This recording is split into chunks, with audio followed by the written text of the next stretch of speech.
Hey guys, it's Cole Watkins with the Bridge Group, and today we're talking all things real estate investing.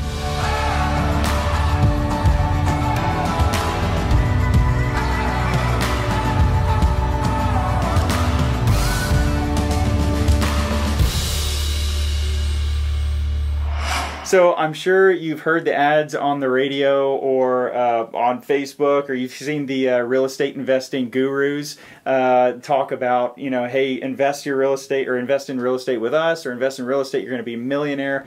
And then we look around us and none of us have even done it. Well, I have a very special guest, very near and dear to mine and Kelly's heart, Dwayne Camp, here with us today, who actually has done it. Has 19 single-family properties and can speak to and has much experience with real estate investing, all things real estate investing. The only reason we are sitting here right now doing a real estate video is because of Dwayne Camp. The reason Kelly and I are in real estate, period, is because Dwayne Camp, what, 5-6 years ago, introduced us to real estate investing by way of Lifestyles Unlimited. Thank you so much, and I will also say this wasn't planned, but Dwayne is a role model to me. He means so much to me in my life. My team, everyone that kind of knows me knows there's a couple people that I really look up to and I try to mirror, and that's one of them is maybe the top, Dwayne Camp. So thank you so much. There's two people I do want to address in this before we get going. And one of them is someone that has been interested in real estate investing for quite some time. Maybe you have a 401k, maybe you have, you said, hey, I want maybe a different real estate or investment portfolio to start. Real estate seems good to me, I'm just interested. Two is maybe you've owned your property for 2 years, 3 years, and you don't necessarily possess the equity in it to quite sell it and make a profit, or sell it and just break even. Maybe your family is growing and you need a larger property, but you can't sell your current one. Leasing your property is the next best thing, and there's a lot of the topics we're going to be talking about today that will talk about the advantages of owning a property with a tenant in it. So without further ado, I want to introduce you to Dwayne Camp. Dwayne, thank you so much for being on today and being with us. Really appreciate it. It's a great pleasure to be here with you, Cole. And as I've seen you and Kelly launch off into real estate, I have been one of your cheerleaders on the sidelines, amazed at what you've been able to accomplish. And it is a great joy just to see you in motion. And I would say this too, that I really believe probably the most important thing about a person is their character and the kind of person that they are. I think you could have gone into any field and done extraordinarily well, and because at your core is a solid character, and that really is the most important thing about a person. So it's thank you very really much for me to be here. Thank you. I appreciate it. And so the one thing that we have a couple questions. This is going to be a multiple part series. We tried to condense it into 5 minutes. That's not going to happen at all. First thing.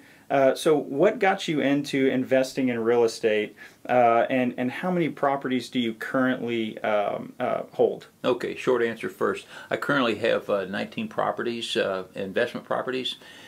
And what got me into this was I thought I was a really brilliant stock picker back in the 90s, and not realizing that a rising tide lifts all the boats. And I was up 80% one year thinking I am such a brilliant stock picker, only to have the bubble burst, and I came crashing down from that. And at that point decided that, I think I'm done with the stock market. And so I was looking around, and about that time I read Robert Kiyosaki's book, Rich. Excellent book. If you have not read that book, go out, get it. Shortly after you recommended it to me, it completely changed my life as well. Yeah, and it Rich Dad Poor Dad.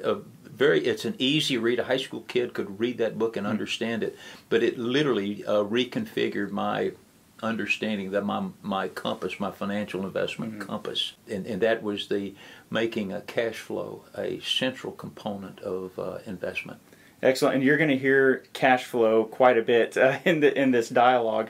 But excellent. Well, so the probably one of the most important or one of the most sought after questions that anyone that might be tuning in or listening to an audio on real estate investing are, what are the advantages? And a lot of people automatically go to, well, cash flow.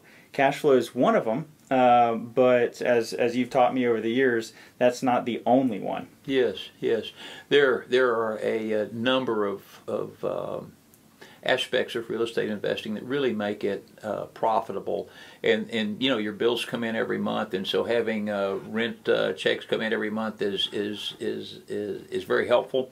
And so cash flow really is important. In fact, I would put cash flow up near the top of the issues or the items that I would consider in purchasing real estate. Is it going to be able to cash flow?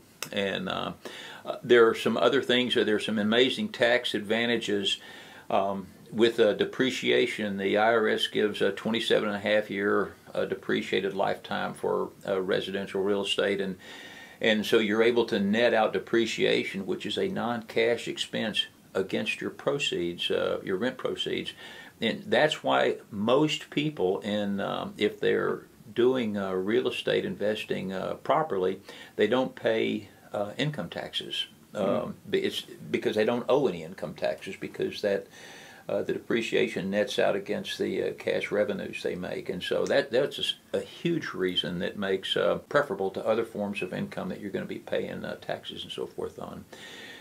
Also, over time, you have an equity buildup. So in each of your properties, you know, an equity buildup's not a bad thing if somebody else is paying the mortgage and your tenants pay the mortgages, and so you end up with equity buildup. The properties tend to appreciate, especially here in Texas and in Houston in particular. So you have a growing asset. And if you own your properties long enough, you can refinance those properties. And so I've refinanced properties and taken out tens of thousands of dollars, and that's all. It's not taxable income because it's a loan. But again, the loan's paid off by the tenant, so that's also a nice provision. And you can take out you can cash out refi. You can take that out and put it into more real estate. And that's correct. That's what I've done. Yeah. So, and I think that was one of the things whenever you first introduced me to real estate investing. Lifestyles Unlimited is a great kind of a training center for real estate investing. They've talked quite a bit about that. Now, some of the points that we're going through, you called ideal, yes. Right? So, what was the I on that? Yeah, the I was for income, and that's the notion that monthly there are proceeds that come to you as rental proceeds. And so that's the I. The D is for depreciation, and that's really where you get your tax benefit, because you net out your depreciation against the income the properties generate. The E is the equity, and that's the equity buildup. So as time goes by, your percentage of ownership, your equity in the property continues to increase. The A is for appreciation, real estate especially, and this market has continued to appreciate regularly. And we've seen that with your own properties. Yeah, indeed. And then the L looks at leverage. Leverage is very powerful in that you pay 20% down. Say, it was a $100,000 property, and you pay 20% down. That's $20,000. But now you have access to a $100,000 asset, and so if it appreciates in value 10%, then that $100,000 property is now worth $110,000. Well, there's a 50% return just on the equity increase. And leverage enables you to do a lot more than if you were to try to pay cash for everything. Right.